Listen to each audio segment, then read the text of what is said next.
day everyone, my name is Marilyn Kumala and I am accredited competency assessor for visual graphic design.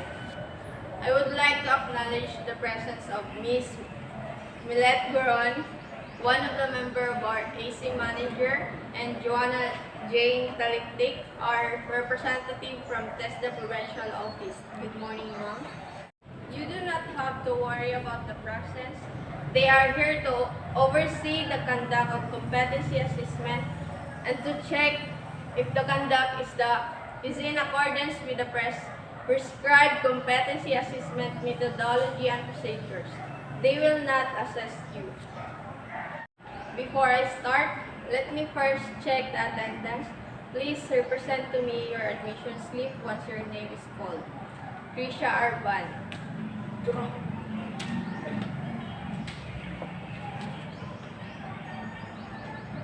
I have here with me your accomplished self-assessment guide.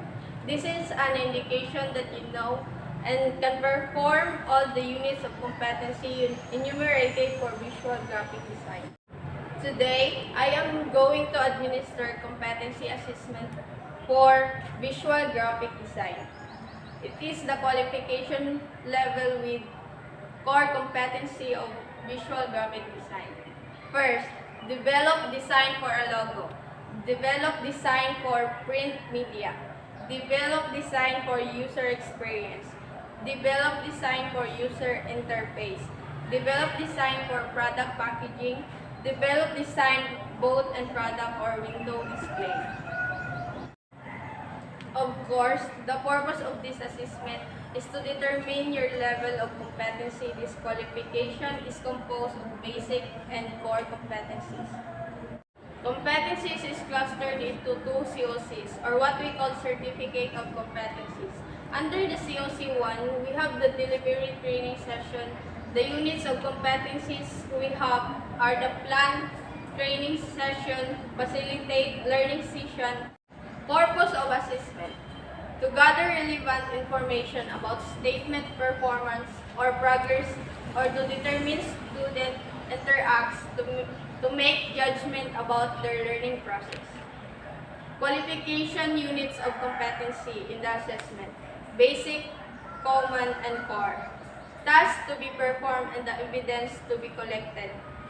Assessment procedure to be undertaken: demonstration and oral questioning. Needs of the candidates to be considered during assessment.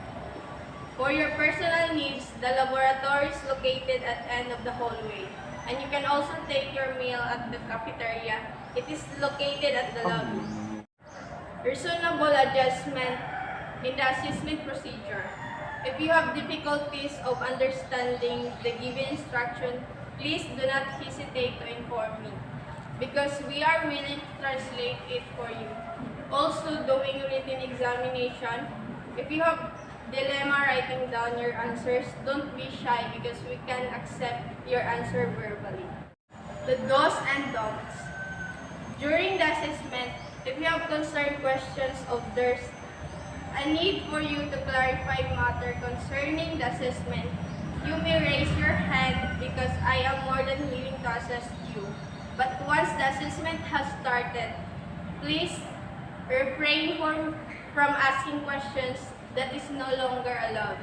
In the same token, during the assessment, if you have physical or any form of difficulty, do not hesitate to call my attention so we can address it immediately. Rights and appeal system. In case you have questions regarding the assessment result, you have the right to appeal. You can submit your appeal to the TESDA Provincial Office, where the assessment center of the CSOR are preparing map. Issuance of national certificate or certificate of competency.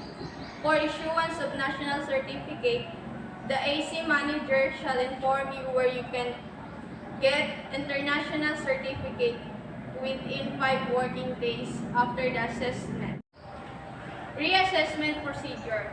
After the assessment and you are not yet competent, don't worry about it because you can be reassessed anytime at your own convenience. In case the reassess are full qualification, You have to undergo the whole assessment process if you are found to be competent in some unit of competencies. The reassessment shall focus on the unit of competency where you were found to be not yet competent also. If you fail 2 consecutive assessments, you will be advised to undergo a refresher course before applying for reassessment. Occupational safety and health requirement. During the actual assessment, please observe safety as you observe the different tasks. Make sure to check your electrical equipment before plugging it to avoid pulling. Then how you should plant the equipment and observe proper body mechanics when lifting heavy equipment to avoid back injuries in case of accident. Please call my attention immediately so that we can provide it with first aid. If the need arrives, the first educate are located at the corner of the workshop. Confidentiality or assessment outcomes. Regards to the result of your assessment, we observe strict confidentiality. This is to ensure your integrity of the assessment package. Also may ask the candidates to refrain from giving away any form of information that took place during the assessment process. Here's the specific instruction I'm giving to you. Thank you. Okay, do you have any questions or clarification? None so far, ma'am. Okay, thank you. Okay, now I assign candidate to perform first. Candidate number 1, Trisha Arban, please enter the assessment room, while the other candidate will wait at the waiting area. Here's a specific instruction. Using the materials, tools, and equipment, you are required to perform the task within 8 hours. I will be observing you while you are performing the task. After your demonstration, I will ask you some questions related to your demonstration. You may call me when there is a need for me to translate or explain items for clarification. After the questioning portion, I will give you feedback about your performance. Any questions on clarification? None so far. Your time starts now.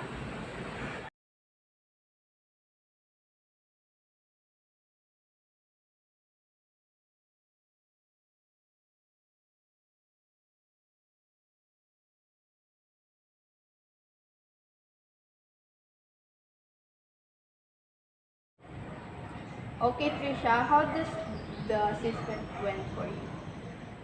I feel nervous, but I think I did it well. Okay, you performed the task within the standard requirements of the qualification. Therefore, you are competent enough to receive your National Certificate of Competency in Visual Graphic Design at TESDA Provincial Office. Congratulations! Thank you, ma'am. Sola, how does your assessment went? I feel nervous, but I think I did it well. Okay, I am sorry you are not able to perform within the standard requirements of the qualification. You have to review or practice the activities related to the competency requirement of the qualification further. You come back after a month for reassessment or when you feel confident enough that you have acquired the competence. You don't worry, you will only be reassessed on the part of the activity that you are found to be not yet competent. How will you pass the reassessment? I will make sure that next time reassessment, I will pass the assessment. Okay, thank you. Congrats.